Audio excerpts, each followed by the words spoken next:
Alright, today we're going to talk about the mid-segment of a triangle.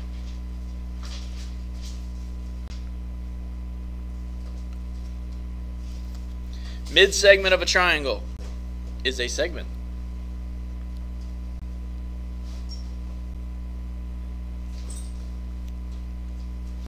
with endpoints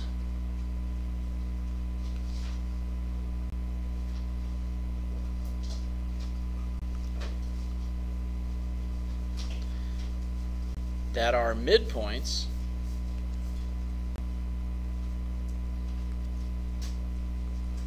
of two sides of a triangle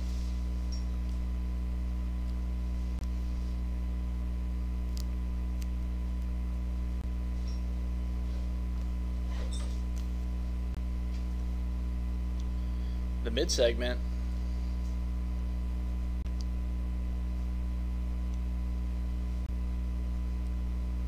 is parallel to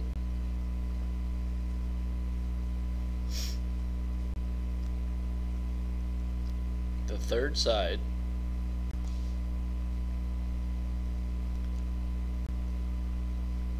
and half its length.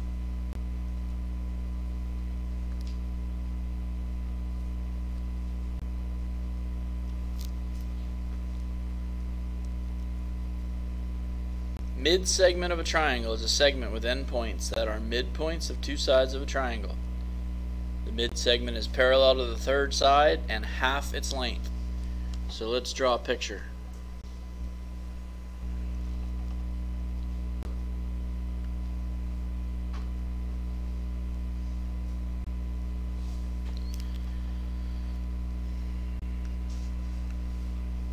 Alright, let's call this triangle ABC.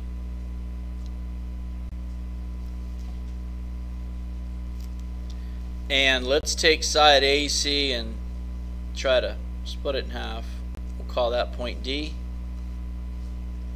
We'll do the same thing to side AB, call that E. And same thing to side CB, we'll call that F.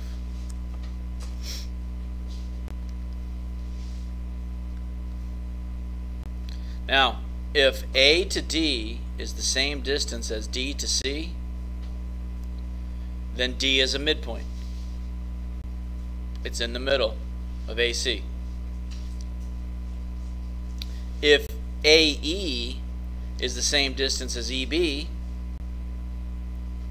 then E is a midpoint of side AB. And the same with CF. If CF is congruent to FB, then F is a midpoint.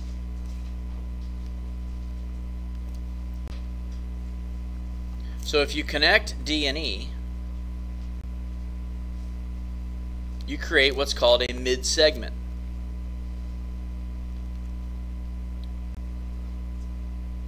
DE is a mid-segment.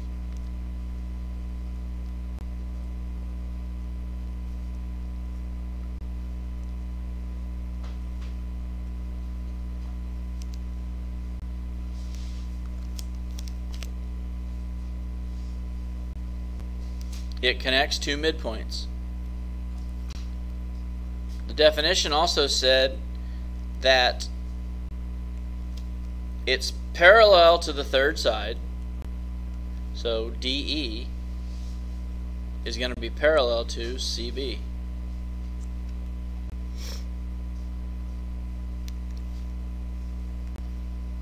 So DE is parallel to CB. And the definition said that it's half of its length. So you got two ways that you can write that. You can say that DE is equal to 1/2 of CB, or 2 of the DE's equal 1 CV.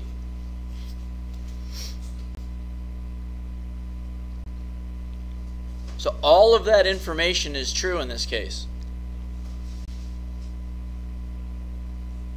And if a triangle has 3 sides, it's got 3 midpoints, doesn't it? So can't you also connect D to F right here? And wouldn't DF be parallel to AB and half of its length, right? And I'm running out of colors of ink, but you can also connect E to F, and EF would be parallel to AC and half of its length, right? Yes. Say again? I can't hear what you're saying. A lot of triangles. Couldn't you bisect all the mid-segments? If you bisected the mid-segment, you could create more mid-segments, and this thing would just go on forever. It would look kind of like this screen right here, wouldn't it? Of mid-segments, and as you kept zooming in, there would be more. Okay? Alright, so yes, and you could keep expanding outward. That's the information that you need to understand about mid-segments. Alright? Half the length of the third side and parallel to the third side. So when you hear words like parallel, you need to think back to transversals and corresponding angles that are congruent and alternate interior angles that are congruent. Okay? Alright, so here's a couple of problems to take a look at. Let's say that you're given something that looks like this. You're given a building.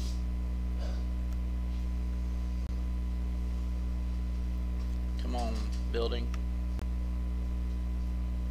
This is a building. This is the ground. And let's say that you got this. My favorite. Isn't that pretty?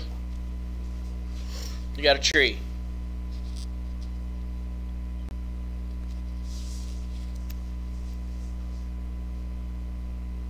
And if you were told something very basic like, I don't know, the building is 75 feet tall.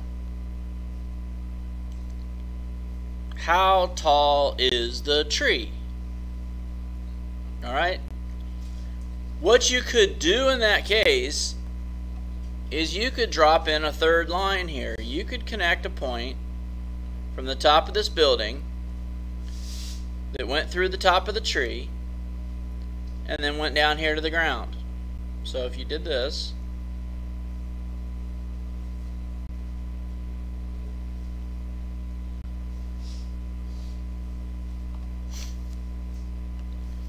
and if the distance from the building to the tree was the same distance as the tree to the ground,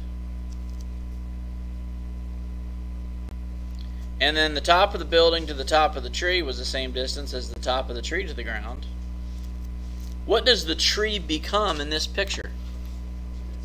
It becomes a mid-segment, doesn't it?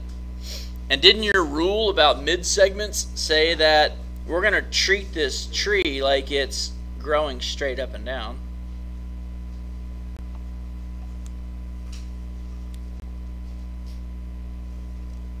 So isn't this tree parallel to the side of the building? And what else? And half of its length. So if the building is 75 feet tall, then the tree is 32.5 feet tall.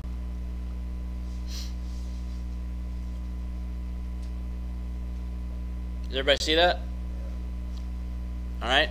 And vice versa, if they told you how tall the tree was, couldn't you double it to find out how tall the building was? Okay?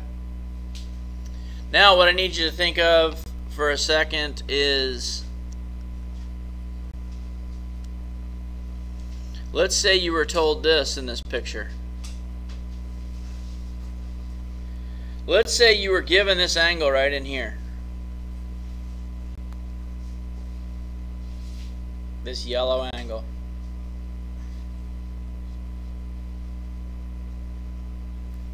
And you were told that this yellow angle is equal to 32 degrees. And you're asked to find this blue angle.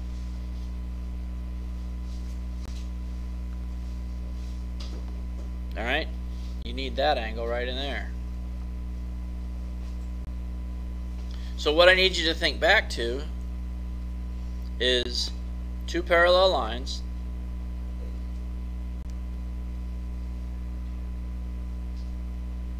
cut by a transversal.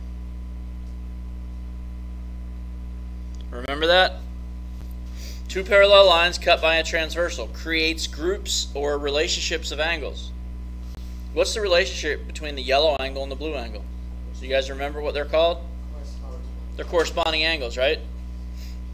And if the building is parallel to the tree, then those corresponding angles are congruent to each other. So this blue angle is also 32 degrees.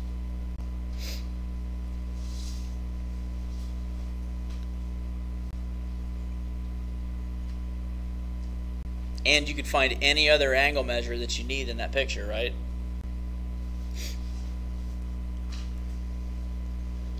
This angle right here would be 32 degrees. This angle right here, from other side of the blue line, I'm sorry, other side of the blue angle. Aren't those two a linear pair? So what's 180 minus 32?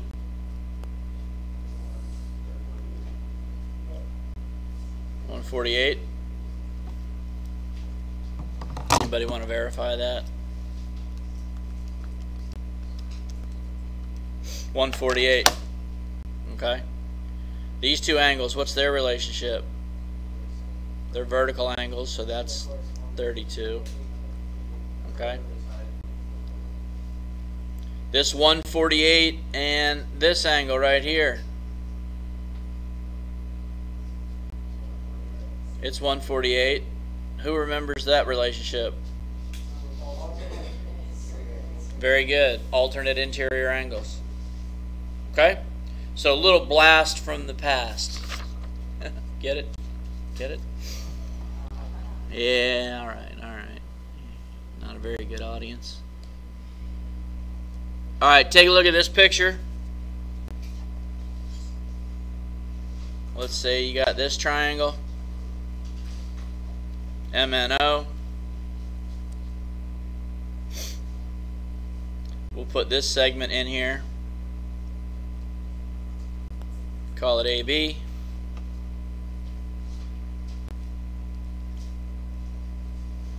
If this piece is 25 and this piece is 25, isn't point A a midpoint? If M to B is 31 and B to O is 31, isn't B a midpoint? Isn't that information the same as this? The tick marks mean that the pieces are congruent. Well, putting the same measure at both segments means the segments are congruent as well. The 31 and the 31 mean those two segments are equal to each other. So what's AB considered in this case? A mid-segment. Good. And if its length is 3x plus 2, and the length of NO is 4x plus 16, and you had to find the length of AB, you would have to solve for x, wouldn't you? Alright? So earlier in your notes we said that 2 of the mid-segments equal the third side, or half the third side equals the mid-segment. So you could do 2 times 3x plus 2 is equal to 4x plus 16.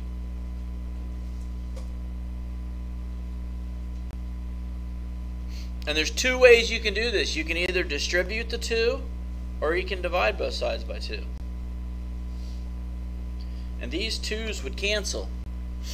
And your 3x plus 2 would be equal to, when you divide an expression, in this case this is a binomial, when you divide it by the 2, you got to divide both terms by the 2. So this is 2x plus 8. So you can subtract 2x from each side. X plus 2 equals 8, and subtract 2. That leaves your x equal to 6. But that's not what was asked, was it? You were asked to find the length of AB. So now you got to substitute. You got 3 times 6 plus 2. And what's 3 times 6 plus 2? That's 20, good. Alright, so AB is equal to 20.